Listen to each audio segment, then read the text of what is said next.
गुरुकुल में दो तरह के लोग मिलेंगे आपको। एक होते हैं जो आप अच्छा करो बुरा करो कुछ कभी आपको टोकेंगे ही नहीं। वो व्यक्ति आपको प्रिय तो बहुत लगते हैं। देखो ये आचार्य जी कितने अच्छे हैं, ये स्वामी जी कितने अच्छे हैं, कभी हमें नहीं टोकते हैं।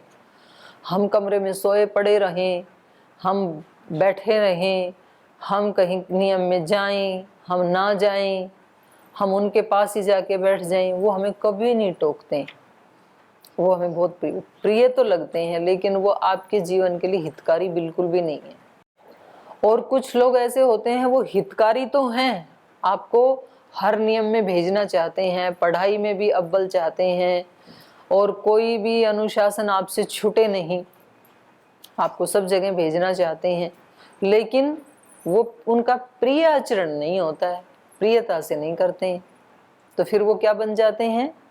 फिर वो किरकिरी बन जाते हैं, मतलब सबके टारगेट बन जाते हैं। वो यद्यपि वो उनके हित के लिए ही कर रहे हैं, उन्हीं का ही हित छिपा है। आप लोगों के अच्छे काम करने से, दिनचर्या का पालन करने से उनको लाभ थोड़ी होगा, आपको ही होगा। तो कुछ हितकारी होते हैं, प्रिय नहीं होते हैं, कुछ प्रिय होते हैं, हितकारी नहीं होते हैं। श्री राम कैसे हैं? प्रिय भी करते हैं, हित भी करते हैं, दोनों काम करते हैं। ये बड़ा रेयर कॉम्बिनेशन है, ये तो श्री राम में ही मिल सकता है, या तो राम के भक्त में मिल सकता है।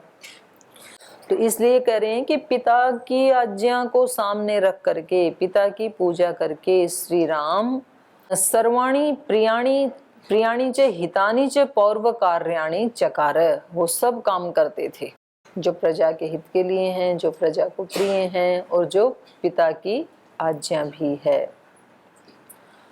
मातृभ्यो मातृकार्याणि कृत्वा परमयंत्रितः गुरूणाम गुरु कार्याणि काले कालेन्वैक्षत।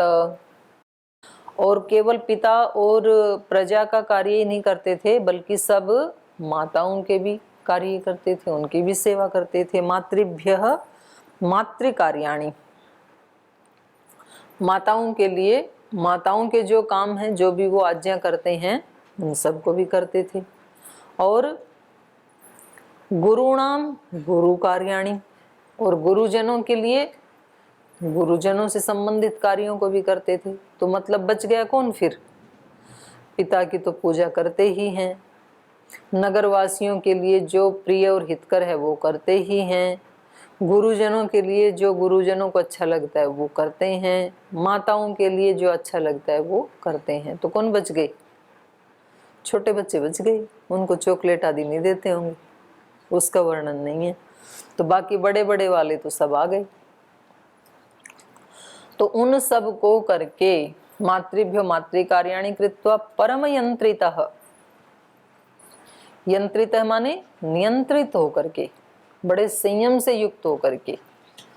जो प्रार्थना हम गाते हैं ना, जोगी जोग जुगत से करना, निर्भय चारों कूट विचरना, संभल संभल पग धरना। ये संभल संभल पग धरने का मतलब है परम यंत्रितः, क्योंकि ये सारे कर्म व्यक्ति कब कर पाएगा? जब परम यंत्रित होगा, जागरूक होगा अपनी क्रियाओं के प्रति। तो गुरुणाम गुरु कार्याणि कृत्वा मातृभ्य मातृकार्याणि कृत्वा, और इसका विशेषण दे दिया परम यंत्रितः, अत्यंत सजग होकर के, अपने आप को संयम में रखते हुए, नियंत्रित रखते हुए। बस इतना सा ही अंतर है, जिसके लिए वेद मंत्र कहते हैं यो जागार तम ऋचय कामयन्ते। जो जागता है उसके लिए ही ऋचा उसकी कामना करती हैं, वो ऋचाओं की कामना नहीं करता है, ऋचाएं उसकी कामना करती हैं।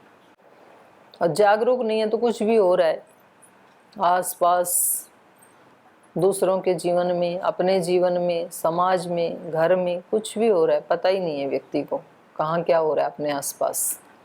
जागरूक है तो उसकी अपने ऊपर भी पूरी दृष्टि होती है और बाहर अपने आसपास भी पूरी दृष्टि होती है, कहीं भी थोड़ा कुछ गड़बड़ नहीं होना चाहिए। तो ये तो जागरूक यंत्रित व्यक्ति ही कर सकता है। यंत्रित माने अपने को नियंत्रित करके, और अपने को नियंत्रित व्यक्ति तभी कर पाएगा जब वो जागरूक है। ऐसे व्यक्ति को वेद चाहता है, ऋचाएं चाहती हैं। एक तो व्यक्ति ऋचाओं को चाहे और एक तो ऋचाएं व्यक्ति को चाहे, दोनों में अंतर है ना। एक तो पद को व्यक्ति चाहे कि मुझे ये पद मिल जाए, और एक कोई पद किसी व्यक्ति को चाहे कि ये व्यक्ति मुझे स्वीकार कर ले। दोनों में बहुत अंतर है। तो श्री राम ऐसे हैं, काले काले अन्वैक्षत, तो समय समय पर इन सब वस्तुओं का, इन सब कार्यों का वो ध्यान रखते हैं। अन्वीक्षा, आन्वीक्षी विद्या पढ़ी ना आपने। आन्वीक्षी विद्या किसको कहते हैं? न्याय को। तो न्याय विद्या मतलब, आन्वीक्षी विद्या मतलब प्रमाणों से तथ्य को ढूंढना, उसको आन्वीक्षी विद्या कहते हैं। गहन विश्लेषण, तो सब कार्यों को कैसे करते हैं? गहन विश्लेषण पूर्वक करते हैं।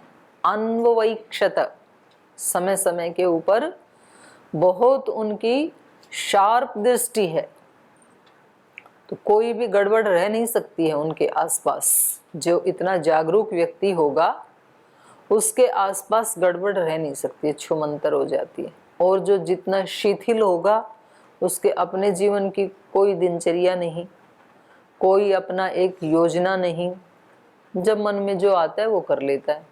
कोई उसके आसपास व्यवस्था नहीं मिलेगी, कोई उसके अपने जीवन में व्यवस्था नहीं मिलेगी, कुछ भी नहीं मिलेगा, क्योंकि वो बहुत जागरूकता से अपने जीवन का अन्वेषण नहीं कर रहा है। और श्री राम कैसे हैं? समय समय पर काले काले अन्वैक्षत, बहुत ध्यान रखते हैं।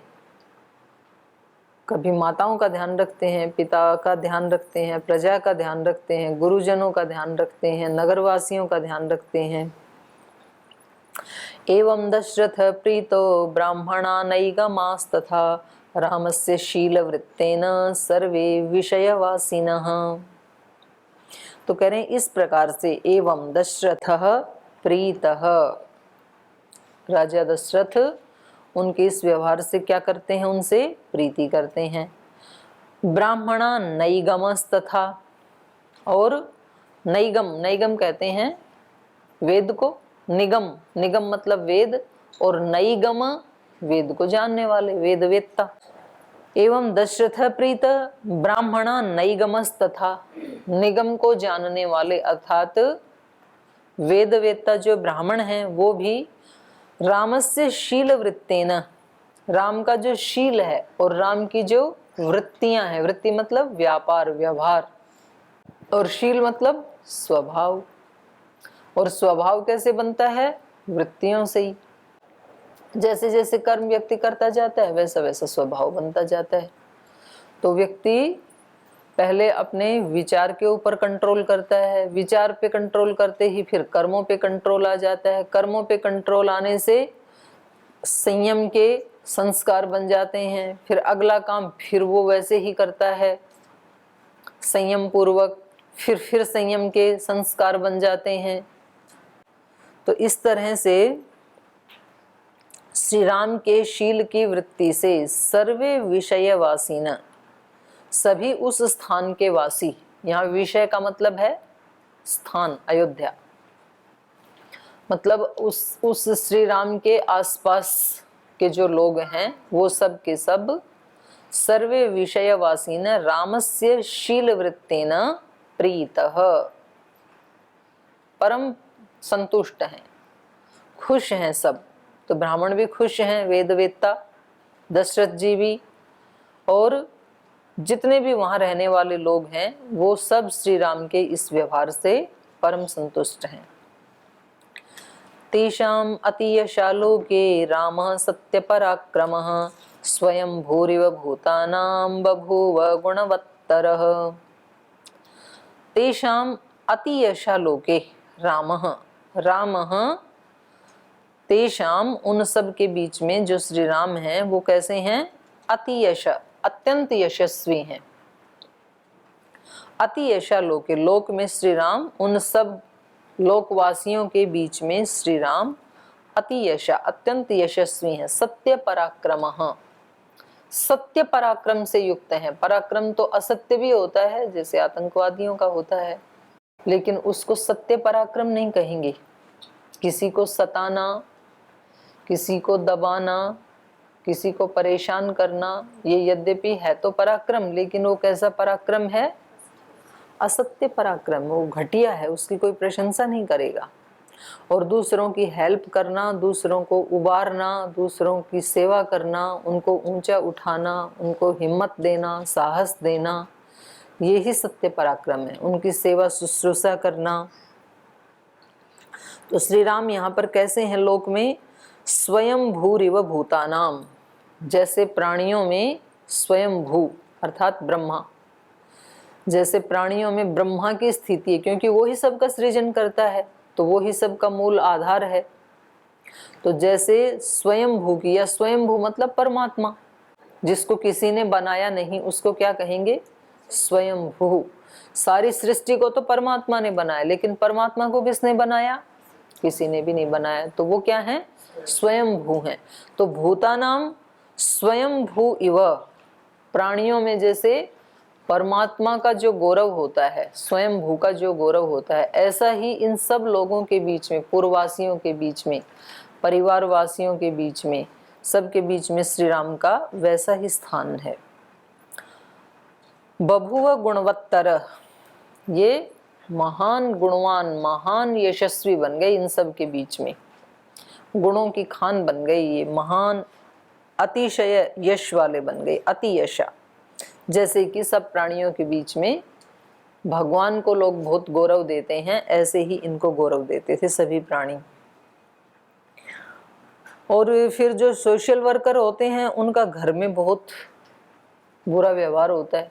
बाहर सबकी सेवा करते हैं, लेकिन अपने घर वालों को बहुत शिकायत होती है उन लोगों से। तो मैंने ज़्यादातर देखा, क्योंकि जैसे संगठन में जाते हैं तो संगठन के लोग हैं वो सोशल वर्कर हैं, तो जब उनके घर जाते हैं तो ज़्यादातर पत्नियों ने शिकायत की, बोल जी ये लगे रहते हैं बस इस काम में, घर में ना बच्चों को देखते हैं, ना घर के कामकाज को देखते हैं, ना हमारा ध्यान रखते हैं। तो ज़्यादातर कोई मतलब अपवाद रूप में भले ही कोई सहयोगी रही हो अपने पति की कोई बहन, नहीं तो सब पत्नियों को शिकायत। और कभी कभी तो ऐसा होता है कि बाहर जो व्यक्ति उपदेश देता है उससे उल्टा उसके घर में होता है, ऐसे भी होता है। बाहर कहेंगे महिलाओं को बहुत हमें गौरव देना चाहिए, सम्मान देना चाहिए, ऐसा करना चाहिए वैसा, और अपने घर में सबसे ज्यादा अत्याचार। तो ये वो होता है थोड़ा सा। लेकिन यहाँ श्री राम जो हैं वो माता सीता का भी बहुत ध्यान रखते हैं। रामश्च सीतया सार्धम विजहर बहून ऋतून। और कुछ लोगों को जो ये है ना कि भाई शादी होते ही उनको तो वनवास मिल गया, तो ऐसा भी नहीं है। रामायण क्या कह रही है? बहून ऋतून सीतया सार्धम विजहर, कई ऋतुओं तक। कई ऋतुओं तक मतलब कई वर्षों तक, क्योंकि एक ऋतु तो एक वर्ष में एक बार ही आती है ना। तो इन्होंने बहुत ऋतुओं तक, बहून ऋतून, रामश्च राम ने सीतया सार्धम विजहार, सीता के साथ निवास किया, उनके साथ रहे वो। मनस्वी तदगत मना तस्या हृदय समर्पित। और ये कैसे हैं? बड़े मनस्वी हैं और तदगत मना, इनका मन हमेशा सीता के साथ लगा रहता है। तदगत मना, उनके साथ मन है जिसका, या इससे उल्टा भी हो सकता है, सीता के लिए भी हो सकता है। सीता कैसी हैं? तदगत मना, जिस सीता माता का मन हमेशा राम में ही लगा रहता है। तो दोनों का ही विशेषण हो सकता है ये। तस्या हृदय समर्पित, उस सीता माता का, तस्या माने सीताया, तस्या हृदय समर्पित, उसके हृदय में समर्पित, उस सीता में ही समर्पित, ऐसे श्री राम, या सीता श्री राम को समर्पित। तस्या उसका, समर्पित हृदय ही, उसके हृदय में समर्पण था। तो यहाँ सर्वनाम शब्द है, तो दोनों का ही दोनों के प्रति था। तो इस तरह का जीवन जिया, माने अत्यंत प्रीति थी दोनों के बीच में भी। प्रिया तु सीता रामस्य दारा पितृकृता इति गुणाद् रूप गुणाच्चापि प्रीतिर्भूयोऽभिवर्धते तस्याश्च भर्ता द्विगुणं हृदये परिवर्तते।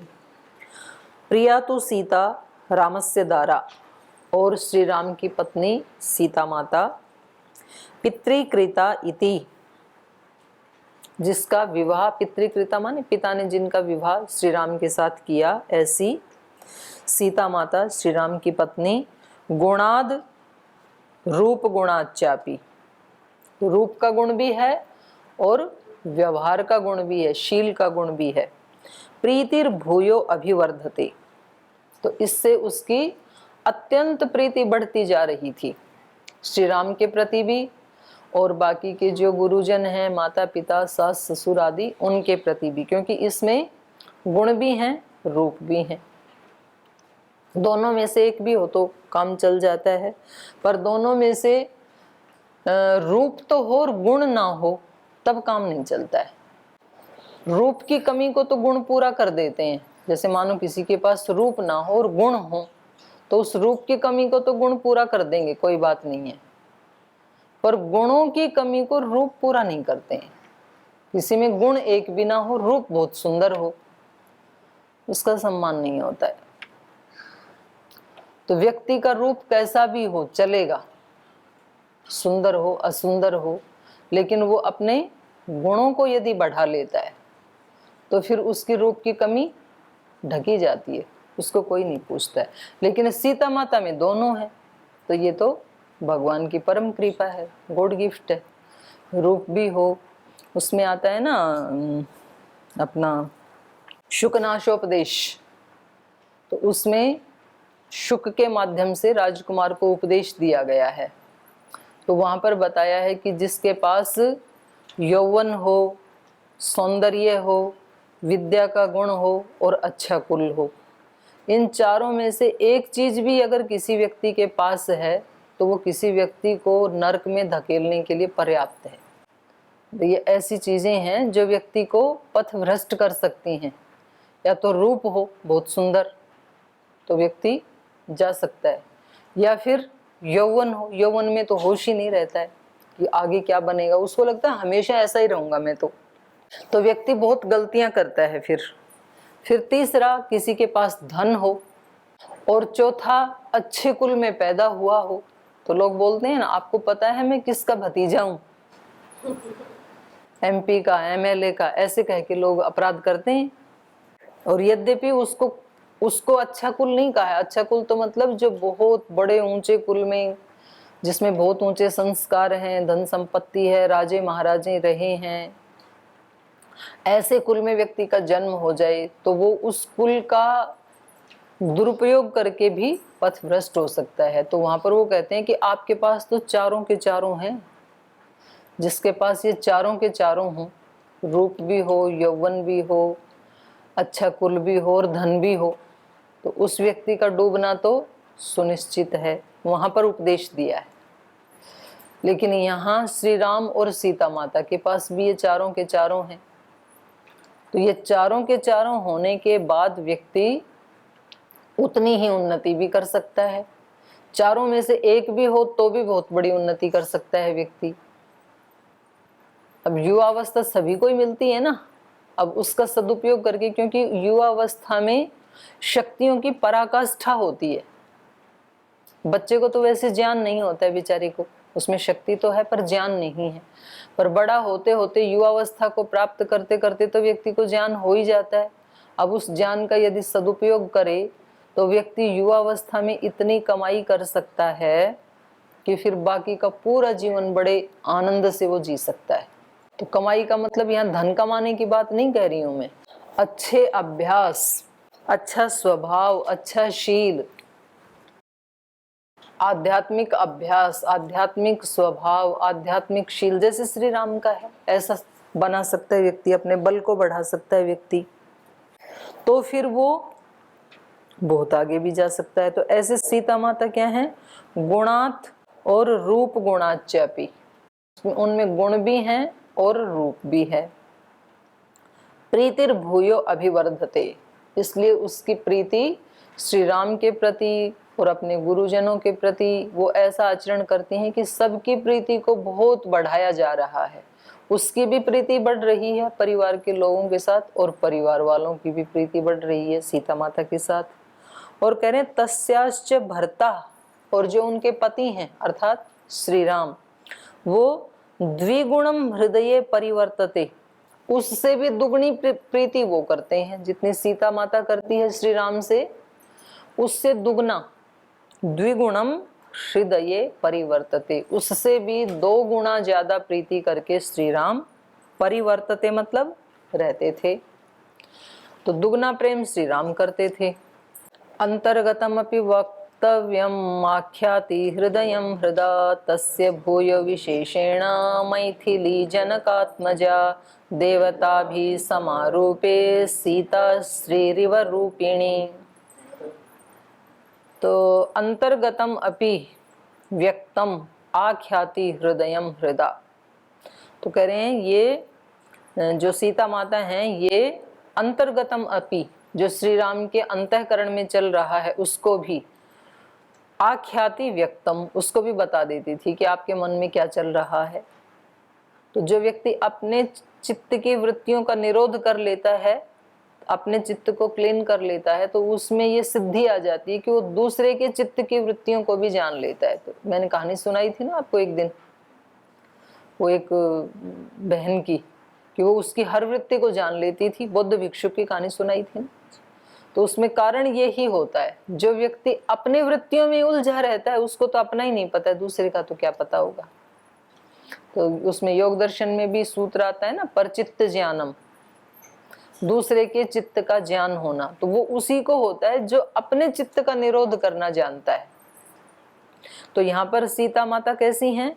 अंतर्गतम अपि व्यक्तम आख्याति हृदयम हृदा, अपने हृदय रूपी सरोवर में जो वृत्तियां हैं उनको कंट्रोल करने से अब उसके पास ये शक्ति है कि वो श्री राम के हृदय में क्या चल रहा है उसको जान लेती है और उसको बता देती है।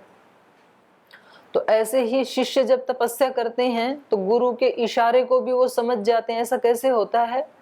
अपने चित्त की वृत्तियों का निरोध करके, और वो गुरु के चित्त की वृत्ति को जान लेते हैं कि गुरु जी इस समय क्या चाह रहे हैं, और वो ही उनकी सेवा में उपस्थित कर देते हैं। फिर वो ऐसे ये हैं। तस्य भूयो विशेषेण मैथिली जनकात्मजा, तो कह रहे हैं उसके भूय विशेषण, अत्यंत विशेषता है ये मैथिली जनकात्मजा देवता भी समारूपे सीता श्री रिव रूपिणी। जैसे देवता भी समारूपे, देवताओं के समान रूप है इसका। तो सीता ऐसे है श्री रिव रूपिणी, जैसे श्री लक्ष्मी, जैसे विष्णु भगवान के साथ लक्ष्मी जी रहती हैं, ऐसे श्री राम के साथ सीता माता रहती है। तया से राजऋषि सुतः अभिकामया समेयवान उत्तम राज कन्यया अतीव राम सुशुभे मुदान्वित विभूश्रिया विष्णुरिव परमेश्वर। यहाँ पर क्या छूट गया? विष्णुरिव आमेश्वर लिखा हुआ है ना? ठीक है, आमेश्वर भी ठीक है।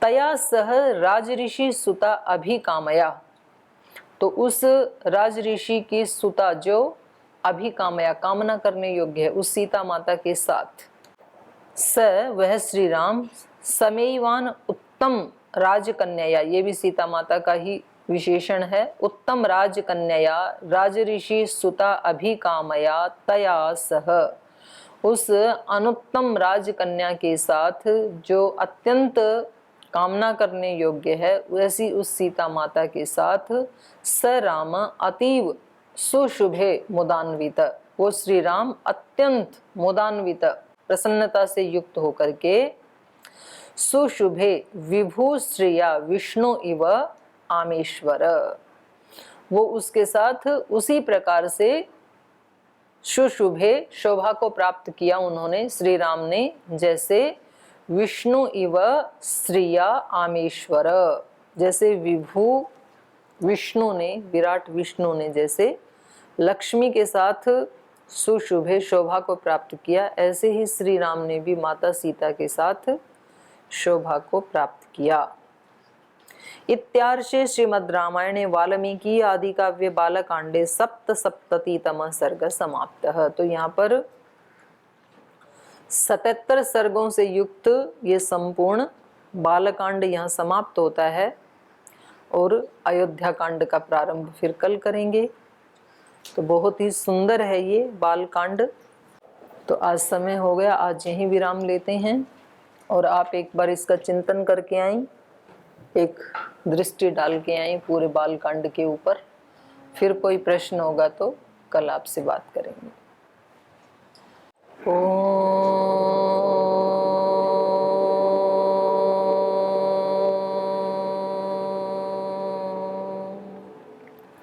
शांति शांति शांति।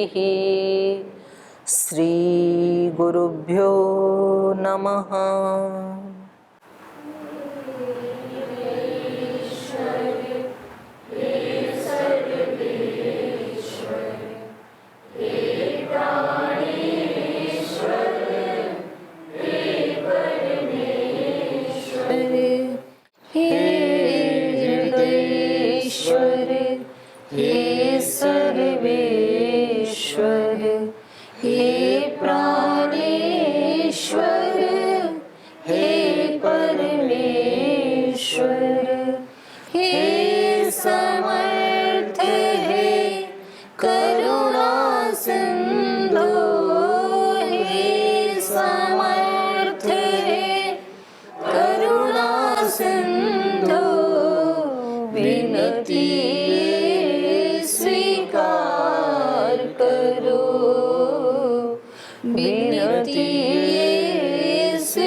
अपना प्रेम प्रदान करो, अपना प्रेम प्रदान करो। पीर हरो हरि, पीर हरो, पीर हरो हरि, पीर हरो, पीर हरो हरि, पीर हरो, पीर हरो हरि, पीर हरो। हे हृदयेश्वर, हे सर्वेश्वर, हे प्राणेश्वर, हे परमेश्वर, हे प्राणेश्वर, हे परमेश्वर, हे प्राणेश्वर, हे परमेश्वर।